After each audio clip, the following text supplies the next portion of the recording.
Australia Day has become probably the most divisive day on the Australian calendar. And I want to talk a little bit about that. For some people, what we're doing today is a little controversial.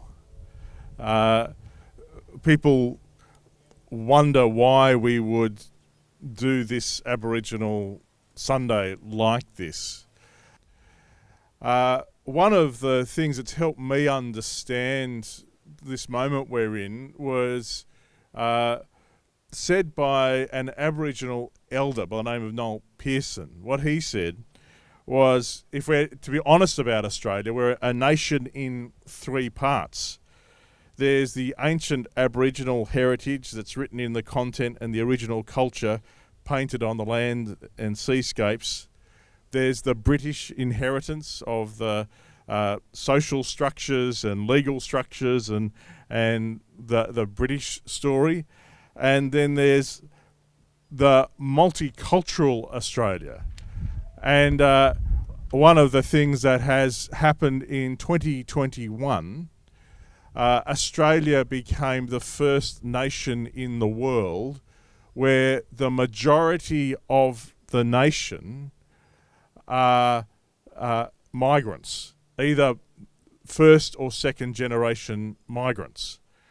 This is 51% of Australians are first or second generation migrants. So let's just do a test.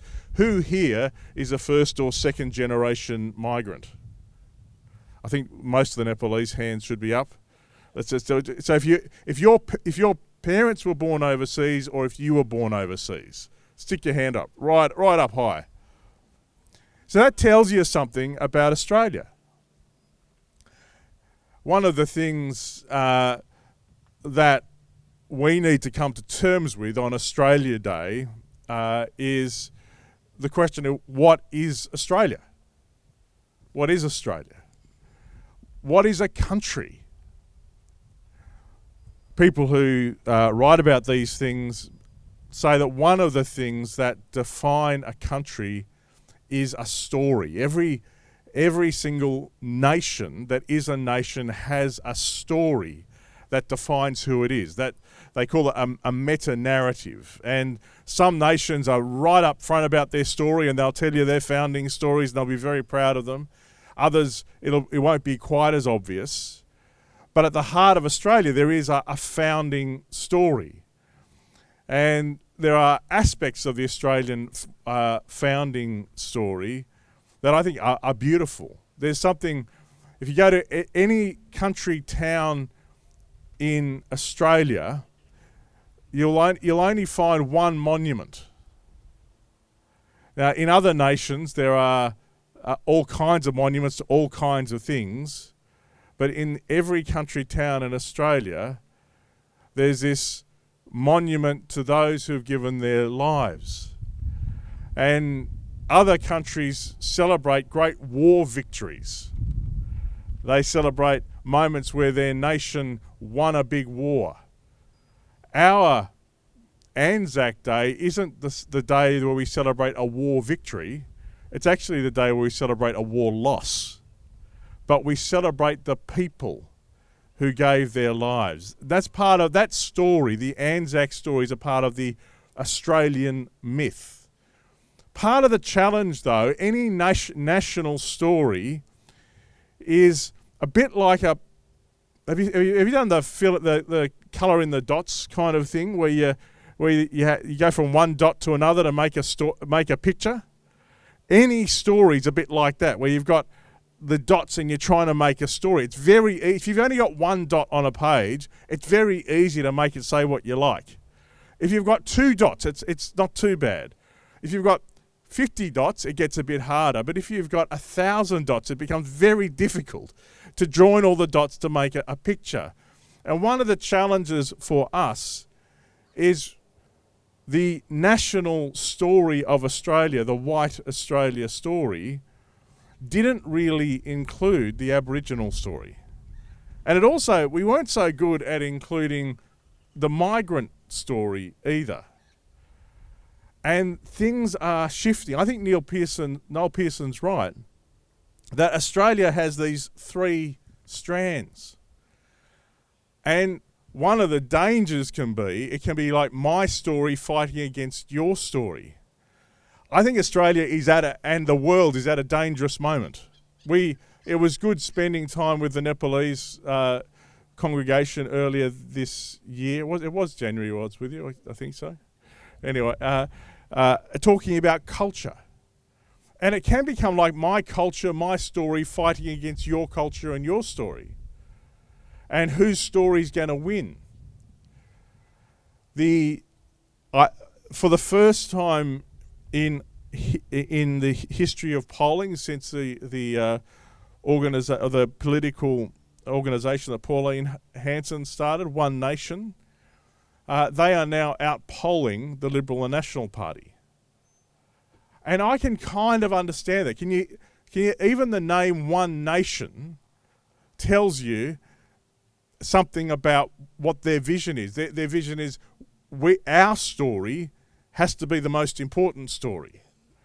And so if you had to take Noel Pearson's picture, she's really taking the British white colonial story and saying that is the one story we all have to live up to.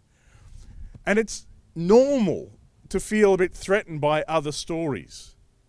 It's normal to be a bit anxious about people who see the world differently to you. One of the beautiful things for us as a church is having the Nepalese congregation means we don't get the option of pretending we're all the same. We being one church means we are actually different cultures. The truth is we're all different cultures anyway. But we've got to find a way to work out what does it mean to not try and force Nepalese people to be Aussie, white Australians, and force white Australians to be Nepalese. We've got to work out what does it mean to be one church like that. And this is the challenge facing Australia. What does it mean for us to actually be a nation when you have these competing stories? One way to do it is to retreat into a fight between stories. To say my story's going to win and everybody else has to think and act and talk like us. And in some ways, that's what the One Nation political movement is about, saying our story is the most important. And if anyone comes here, they've got to look and talk and sound like us. One of the challenges for Christians, though, is we don't get that option. The early church didn't get that option. I love that one of the ways that the book of 1 Peter, which we'll be studying together this year, talks about us as Christians is as foreigners and exiles. That our primary allegiance isn't to be to our culture or our nation or our founding story. Our primary allegiance is to be to Jesus. And that's why you get these radical verses like Galatians that says there's neither Jew nor Gentile, neither slave nor free, nor is there male and female, for you're all one in Christ Jesus. Or in 1 Corinthians it says, just as a body, though one, has many parts, but all its many parts form one body, so it is with Christ. For we were all baptized by one Spirit so as to form one body, whether Jews or Gentiles, slave or free. And we're all given the one Spirit to drink. The church is meant to be a place where we work out what it means to be one, but not the same. One of the ways to try and get people to be one is to do the One Nation thing, to get everybody to walk and talk and act like you. Well, that's actually not healthy, and that's not the vision of the church. The vision of the Bible that we get in Revelation is that we are going to be in heaven. And there's this beautiful moment in Revelation 5 where the church says to Jesus, "You're worthy to take the scroll and open its seals because you were slain, and with your blood you purchased for God persons from every tribe and language and people and nation."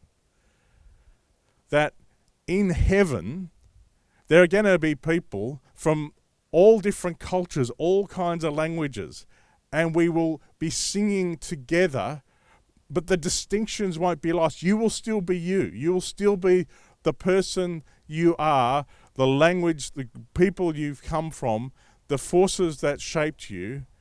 But together, because we trust Jesus, we do the work to be one. Jesus' prayer for us is that we would be one. So why do we do Aboriginal Sunday? Well, that hill just there, on the other side of that hill, was the first massacre that happened of Aboriginal people in Tasmania.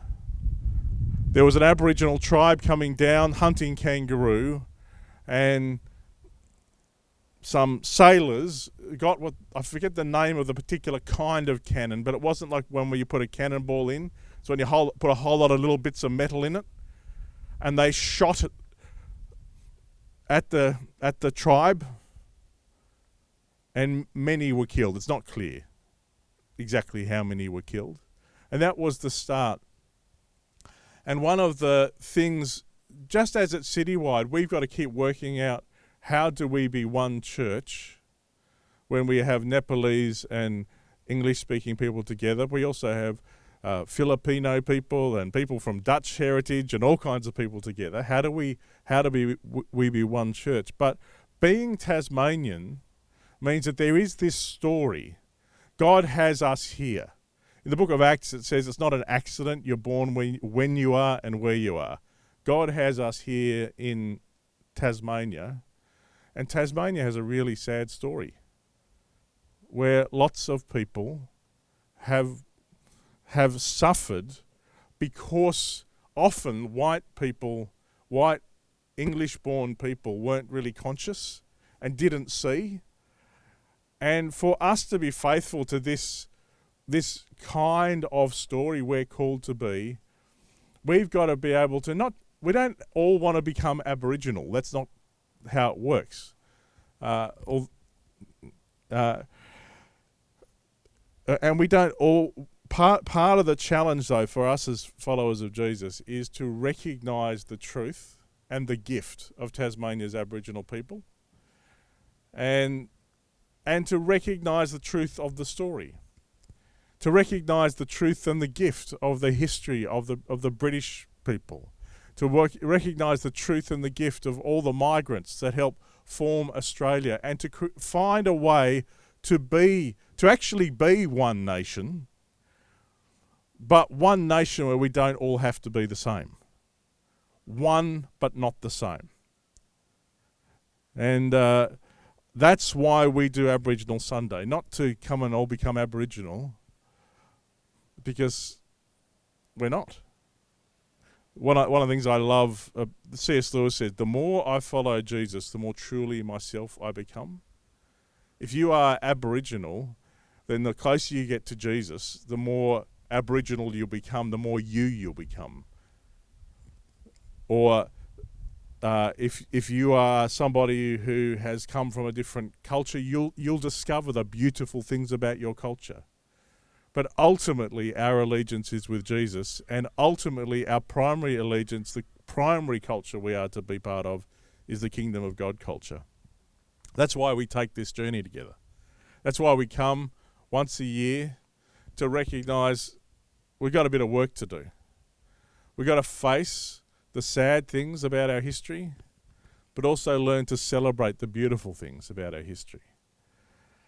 And we do this in response. On the front page, as Paul said, of your program, it was more than 85 years ago, Aboriginal Christian leader William Cooper called on Australian churches to set aside the Sunday before January 26th to stand in solidarity and pray for justice and the flourishing of Aboriginal and Torres Strait Islander peoples. That's why we do it.